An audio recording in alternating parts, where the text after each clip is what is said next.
Okay, Gators, I'm ready to begin my design. I know I'm signed in because my name shows up here. I come over here to the plus new button and push it.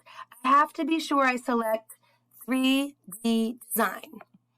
When I do that, it's going to open a new project. This is my work plane. I can move it around with my die over here. If I want to get back to my home, I click this.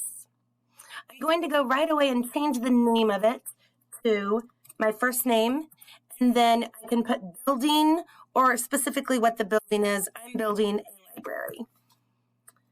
And then I'm ready to drag over my first shape. I'm using my sketch, and I decided my library was going to be a cylinder.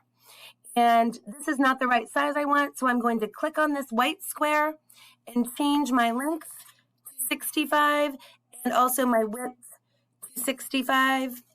And I've decided my library is going to be 3 stories high.